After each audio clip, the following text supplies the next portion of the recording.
حافظ Ammar Yasir M P اے ہیں جن کے آخری ووٹس تھے چودھری پرویز الہی کے حق میں، یعنی پرویز الہی نے اعتماد کا ووٹ لینا تھا، تو نمبرز جو پورے ہوئے تھے 186 کے، اس میں آخری ممبر حافظ عمار یاسر تھے۔ یہ اس رات کی میں بات کر رہا ہوں جب رانا ثناء اللہ اور مسلم لیگ نواز کی پوری مرکزی قیادت لاہور پہنچی تھی کہ آج ہم نے وزارت اعلیٰ یہاں سے لے کے جانی ہے، لیکن اس رات انہیں وزارت اعلیٰ بھی نہ مل سکی اور اس کے بعد پنجاب اسمبلی بھی ٹوٹ گئی۔ پھر چودھری پرویز الہی جن کے بارے میں ان کا خیال تھا کہ یہ نہیں جائیں گے ان کے ساتھ، وہ بھی ڈٹ گئے، انہوں نے بھی اسمبلی توڑ دی۔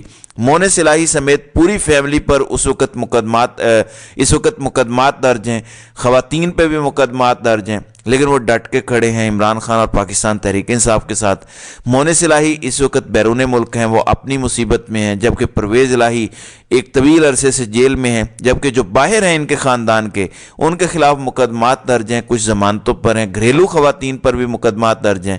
اب چودھری پرویز الہی تلا گنگ چکوال سے لڑتے ہیں، تو تلا گنگ اور چکوال میں کلین سویپ کاری ہے پاکستان تحریک انصاف، وہاں پہ انہیں کوئی خطرہ نہیں ہے۔ حافظ عمار یاسر کے گھروں پر بھی حملے ہوئے، ان کے گھروں کو لوٹا گیا، ان کے کاروبار بند کیے گئے، وہ بھی بیرون ملک ہیں۔ چودھری پرویز الہی جیل میں ہیں، اس کے باوجود اس حلقے کے لوگ کہہ رہے ہیں کہ ہم نے پاکستان تحریک انصاف کو ووٹ دینا ہے، چودھری پرویز الہی کو ووٹ دینا ہے، حافظ عمار یاسر کے ساتھ ہم ہیں، ہم بلے کے ساتھ ہیں، بلے کے علاوہ ہم کسی کو نہیں جانتے۔ تو یہ ہے تلا گنگ اور چکوال کی صورتحال۔ دلچسپ بات یہ ہے کہ موسٹلی خاندان جو یہاں پہ ہیں وہ فوجی خاندان ہیں اور ان کا باقاعدہ پروفیشن فوج میں جانا ہوتا ہے، تو وہ فوجی جو دفاع وطن کے لیے سرحدوں پر لڑ رہے ہیں، یہ ان کا علاقہ ہے اور وہاں پر یہ صورتحال ہے۔ یہ میں اس لیے بتا رہا ہوں کیونکہ اس وقت بند کمروں میں بڑے فیصلے ہو رہے ہیں، اور وہ اس لیے ہو رہے ہیں کیونکہ کبوتر کی طرح آنکھیں بند نہیں کی جا سکتی، اور دوسرا یہ اس لیے ہو رہے ہیں کہ اس شریف خاندان کے لیے ہم سارے لوگوں سے، پاکستان کے عوام اور تمام سیاسی جماعتوں سے کیوں لڑیں اور اپنا منہ کیوں کالا کریں، ہم کیوں اس کوئلے کی کان میں جا کے کالک ملوائیں، کیونکہ اس خاندان کو جب بھی موقع ملا انہوں نے تو فوج کو ڈسا ہی ہے، گالم گلوچی کی ہے۔ بہتر ہے کہ ہم ذرا حقائق پر رہیں۔ سرکاری سروے کا میں پچھلی ویڈیو میں ذکر کر چکا ہوں، جس کے مطابق پنجاب میں 115 سیٹیں پاکستان تحریک انصاف کو مل رہی ہیں، جبکہ صرف 25-26 سیٹیں مسلم لیگ نواز کی ہیں۔ اب تلا گنگ اور چکوال کے بعد علاقہ ہے اٹک کا۔ اٹک میں میجر طاہر صادق ہیں جو چودھری پرویز الہی کے ریلیٹیو ہیں، لیکن ان کا اپنا ایک قد کاٹ ہے۔ میجر طاہر صادق تحریک انصاف کے اس وقت ایم این اے ہیں، ان کی بیٹی ایمان طاہر بھی ایم این اے ہیں، اور یہ 2 مرتبہ رہ چکے ہیں ڈسٹرکٹ ناظم اٹک کے۔ پرویز مشرف ان کے بڑے فین تھے کیونکہ انہوں نے کافی وہاں پہ کام کیا بطور ڈسٹرکٹ ناظم۔ 2017 میں پاکستان تحریک انصاف کو انہوں نے جوائن کیا، اس وقت سے لے کے اب تک وہ پاکستان تحریک انصاف کے ساتھ ہیں۔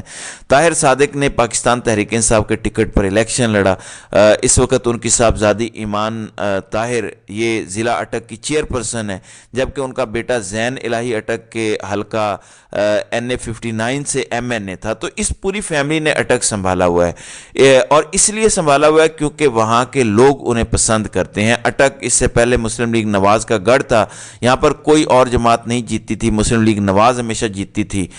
ملک امین اسلم بھی یہاں بڑے تگڑے کینڈیڈیٹ ہیں، لیکن میجر طاہر اور ان کی فیملی نے ان کا صفایا کیا اور پاکستان تحریک انصاف کا یہ گڑھ بن گیا۔ اس کے بعد طاہر صادق نے یہاں سے دونوں قومی اسمبلیوں اور صوبائی اسمبلی کی سیٹیں جیتیں۔ ملک امین اسلم تو پارٹی چھوڑ چکے ہیں، انہیں عمران خان نے اپنی نمائندگی کے لیے بھیجا تھا کلائمیٹ چینج کانفرنس میں، جہاں پریزیڈنٹ بائیڈن نے آنا تھا۔ عمران خان نے کہا تھا کہ آپ جائیں میری طرف سے نمائندگی کریں، تو وہ ملک امین اسلم اس وقت پاکستان تحریک انصاف کو چھوڑ چکے ہیں۔ پھر اس کے بعد زلفی بخاری ہیں، وہ بھی اس وقت بیرون ملک ہیں، وہ بھی اٹک میں نہیں پائے جاتے، وہ بھی اس وقت مکس گفتگو کر رہے ہیں، کہیں عمران خان کی غلطیاں بتا رہے ہیں، کہیں وہ اپنی سی کوشش کر رہے ہیں کہ رستہ نکل آئے۔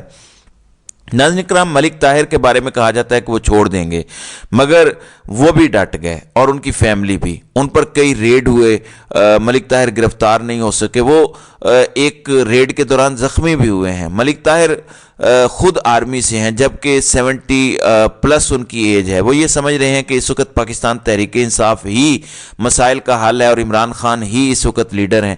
اور یہ صرف وہ نہیں سمجھ رہے بلکہ جتنی بھی ہماری ریٹائرڈ فوجی قیادت ہے، سینئر موسٹ جو لوگ ہیں، وہ یہی سمجھ رہے ہیں کہ نون لیگ اور شریف خاندان کے ہاتھ میں ملک دینا بہت بڑی غلطی ہوگی۔ اب اس عمر میں ان کو پکڑنے کی کوشش کی جا رہی ہے اور یہ اس لیے ہے تاکہ وہ پاکستان تحریک انصاف کو چھوڑ دیں، لیکن وہ اس کے لیے تیار نہیں ہے۔ آخر وجہ کیا ہے؟ اس لیے کہ پاکستان تحریک انصاف، پاکستان کے عوام اور پاکستان تحریک انصاف آپس میں یکجاں ہو چکے ہیں۔ عمران خان اس وقت ایک مضبوط ترین لیڈر بن کر ابھرے ہیں جن کے بالمقابل تمام سیاستدان بونے نظر آتے ہیں۔ اب دیکھتے ہیں کہ آئندہ آنے والے دنوں میں اس حوالے سے مزید کیا ہوتا ہے۔ تو ناظرین کرام، آپ کی اس ویڈیو کے حوالے سے کیا رائے ہے؟ آپ اپنی رائے کا اظہار کامنٹ سیکشن میں ضرور کیجیے گا۔